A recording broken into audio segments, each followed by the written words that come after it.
Hi there, Sanbonani Molweni. Welcome to Fix channel. If you're here, please subscribe before the end of the video. For returning, thank you for love and support. I appreciate you. Video lana ubaba Mseleku ukhuluma ngokuthi ingane yentombazane iyakwazi ukusiza ekhaya ukuthi umndeni wande. Angazi uma guys lento ngichaza kahle njengoba eyisho, ngizoyifaka ivideo niyizwe le nekhuluma. Ngifuna ukusho lokhu before ngifake ivideo. Nakhumbula Uthando Nes'thembu season 6 kuke kwavela ukuthi kune pregnancy uSne is expecting. And indlela yavela ngayo ngasho ukuthi angithandanga nokunye ukalandela lama comments enziwa abantu. Kwaba nalena-ke abantu ababeyiphawula bethi sho uSne uzosiza ubaba wakhe ngalesibalo sabantwana abaningi abafunayo. Naleyo ayihlalanga kahle kimi because ngangibheka ukuthi abantu abaningi abasho lokhu kuzwakala sengathi bayadelela nalaba besupporta le statement. But le esho baba Mseleku manje angazi uma ngiyayizwa noma ngizwa because kuyona le show Uthando Nes'thembu uthe kubantwana bakhe abafana abangamthathi osenengane, okusho ukuthi uthi mabeshada if omunye esethole umntwana okusho ukuthi uyofanele ngingasebenzisa ukuphoqeka, kufanele ukuthi lo asethole umntwana naye ashade naye. Kodwa mabengenaye umntwana nalowo sisi abangamshadi. Manje kule video uthi ingane yentombazane before ihambe ekhaya seyishada ayishiya ingane. Hayi mhlambe nizoyizwa kangcono, maniyizwa kangcono ngiyacela ukuthi ningichazele la phansi nibhale umbono wakho, okukhumbule ukuthi mawubhala ngiyizwe into oyishoyo singadelelani. Ngiyasho ukuthi angizwa kahle le. Kubalekile ukuthi kuma comments siphinde sihloniphane. Why ngithi angizwa? Umseleku baba Mseleku kule show Uthando Nes'thembu uthe kompumelelo nakolwandle nakumntana kasisi wakhe lawa abakhulile abafana, wathi mase beshada bangalenzi iphutha lokuthatha onengane. Manje intombazane ekhaya ayishiye umntwana osevelaphi manje. Angazi guys noma yimi odidekile. Ngizoyizwa le video mase niyakhomenta. Ngiyabonga isupport angiqedi. Uyazi kodwa Lwandle Mthombeni, ngifuna ukuhamba, yazi ngilungiselela impahla ngifuna ukuhamba, uyangiphazamisa. Okay, ithi ngiphendule lo mbuzo ingoba uzwe ngikhuluma nalwa baba ekhathazekile ukuthi njobe namantombazane kuphela umuzi wakhe uzokhula kanjani. Yazi ngifisa ukukhuluma kanje ngithi amadoda amaningi azele amantombazane akangakhathazwa ukuthi azele amantombazane, akhathazwa ukuthi umuze futhi mhlawumbe uzoshabalala after ngoba ngabatholanga abafana. Ayingasasikhathaza lonto, and angingabi isizathu futhi sokuthi sifuna ukuthatha abanye abafazi.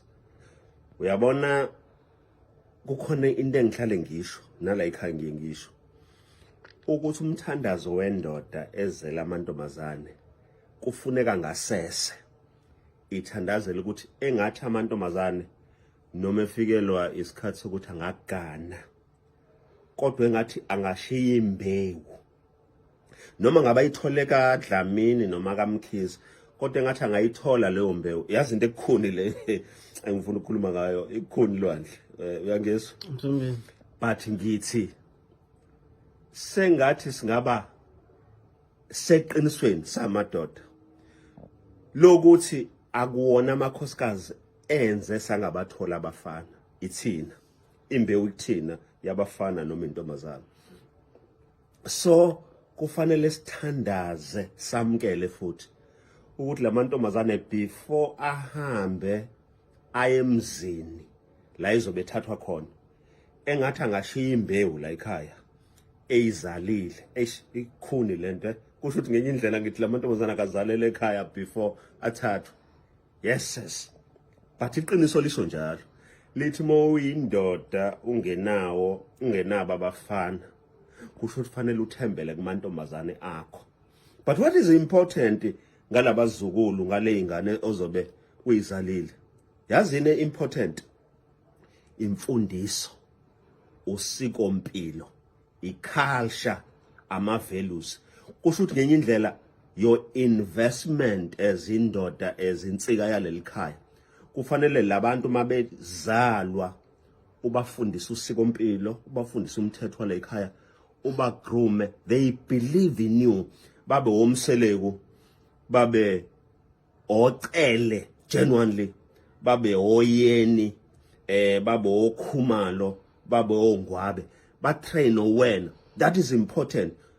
I can tell you ukuthi bayothi behamba emgaqweni babe bethi thina sumseleku, thina susibanibani, thina sumkhize, thina sungcobo, and kubona if ubatrain kahle, abaphatha kahle, abakhulisa, ibona abantu kabayokwenza isibongo sakho in one way or another singashabalala. So ungabuki ngokuthi bazelwa amantombazane.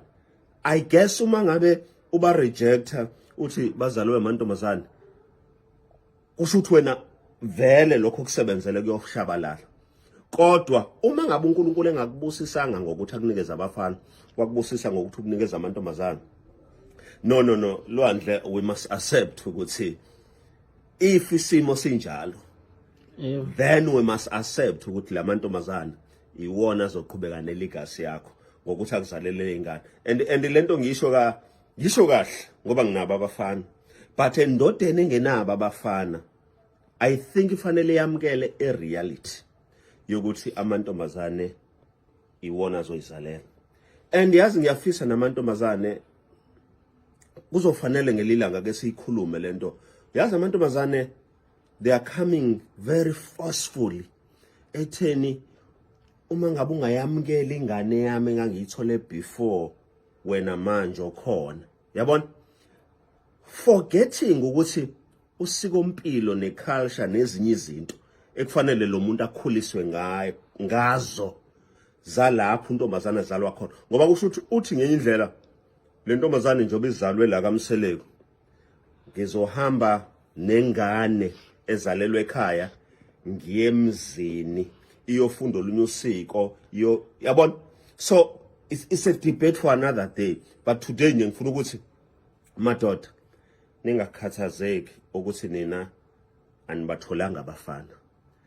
Labazukulu abazozalwa yilamantombazana ibona masingase invest kubona, I can tell you will be a proud grandfather, and isibongo sakho, your legacy will live forever.